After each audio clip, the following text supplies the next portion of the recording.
নমস্কার বন্ধুরা, বর্ষাকালে বিকালে কিছু মুখরোচক খেতে ইচ্ছে করছে না?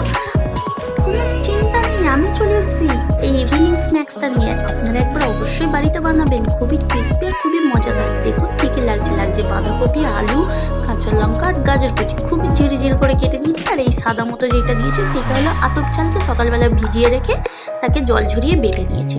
দিয়ে দিলাম নুন, দিয়ে দিলাম চিনি, এবার দিয়ে দেবো ভাজা মশলা। ভাজা মশলার মধ্যে রয়েছে ধনে, জিরে, শুকনো লঙ্কা হালকা খোলায় ভেজে নিয়ে তাকে গুঁড়ো করে রেখেছি। ওই মশলাটাই দিয়েছি, আর কিছু না, আর কিছু লাগবেও না। এবার এটা হালকা হাতে খুবই মেখে নিচ্ছি।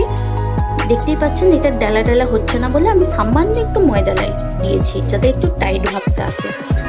আমার এখানে কোয়ান্টিটিটা একটু বেশি হয়ে গেছে, আতপ চালটা ভেজানো একটু কম হয়ে গেছে, সেই জন্য ময়দা অ্যাড করেছি, নাহলে এই রান্নাটা পুরোটাই আতপ চালে হবে। দেখতেই পাচ্ছেন আমার মাখাটা হয়ে গেছে।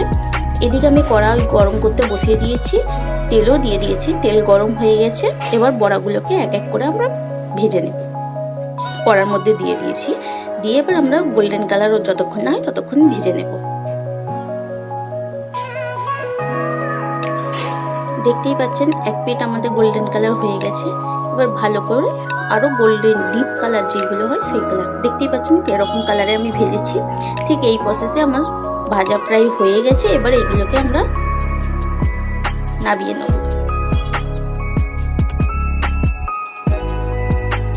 আমাদের নামানো হয়ে গেছে। সেম প্রসেস বাকি যেটা রয়েছে সেইটাও ভেজে নিচ্ছি।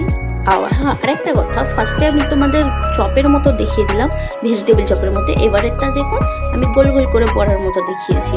আপনারা দুটো প্রসেসেও বানাতে পারেন, সেইটাই দেখানোর জন্য আমি তোমাদের দেখালাম। দু প্রসেসেই আমরা ভাজিয়ে দিলাম। এটা ভাত, ডাল আর এই বড়া নিরামিষের দিনকেও বানাতে পারেন, শুধু ইভিনিং স্ন্যাক্সের তার জন্যও নয়। দেখুন আমার সবকটা ভাজা হয়ে গেছে। আপনার বাড়িতে একবার ট্রাই করবেন, কেমন হয় আমাকে জানাবেন। আজকের মতো এইটুকুই, বাই বাই।